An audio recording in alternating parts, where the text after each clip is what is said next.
So now I'd like to consider a claim that is made by the free will side very commonly, and that is the idea that God, quote unquote, permits sin or evil. God permits evil.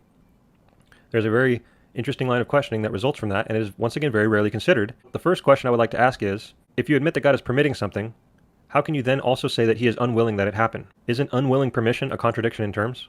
If you're admitting that God is permitting something, you're also admitting that he has the absolute power to stop it. The only way it's occurring is that he has chosen to allow it to occur. So how then can you say that he has chosen to allow it, but he is unwilling that it happen? This is an important question I would like an answer to.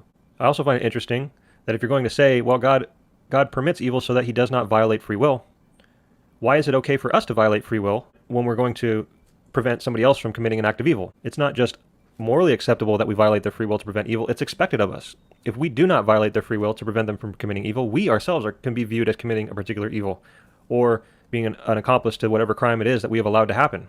Why does that same logic not also apply to God? I'm not even guaranteed a success when I set out to attempt to stop somebody from committing evil. God is absolutely guaranteed success, so why is it then that God is not morally obligated to violate free will to prevent evil? Why is it wrong for God to violate free will to prevent evil, but it's not wrong for us to do so?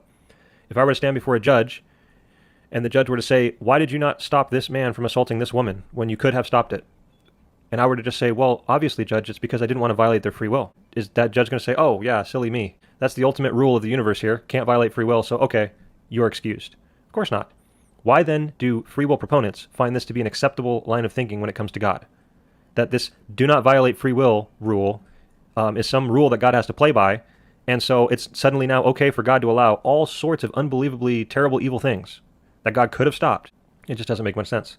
If you admit actually that God has at times or does at times violate free will, well, that introduces a new line of questioning, because how is that fair?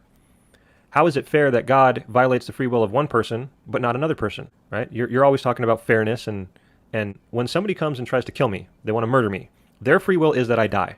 My free will is that I live. Why is it okay for God to prefer the free will of the person killing me over my free will to live? And I just want to briefly point out, again, this is why free will sounds good in a vacuum. It sounds good when God just throws you down here on earth, you're all by yourself, and it's just you and him, right? And you get the chance to accept Jesus, and you use your free will to either accept it or reject it, and you go to heaven or hell, and that's the end of the story. The problem is that when you zoom out and address the idea of free will and how it looks in real life, with other people and their free will coming and clashing with your free will, it turns into a very ugly, ugly place. And so we're talking about this idea of someone can come along and want to murder me. I find it very ironic that people can't stand when Calvinism says God determines that people end up in hell. But you're perfectly okay with the free will view in which another finite creature standing next to me can determine my eternal destiny by murdering me before I've heard the gospel, or maybe I heard the gospel but I was having a bad day so I rejected it, and if I hadn't been murdered then maybe I would have gone on to be saved. But another person with their free will can come along and determine my eternal destiny by murdering me in an unsafe state.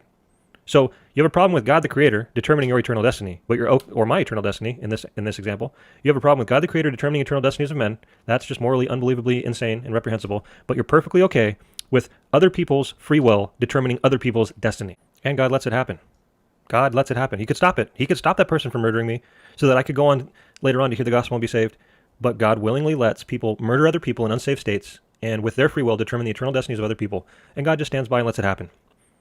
And that is supposed to be a more acceptable view.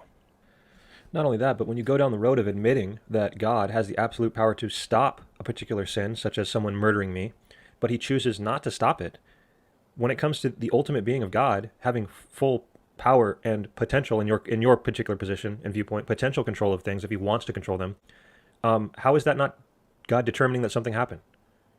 If sin, and for example, someone murdering me, if that murder can only ultimately happen if God allows it, how is he not, by allowing it, determining that it happens? We'll see you guys next time, and remember to stay consistent, my friends.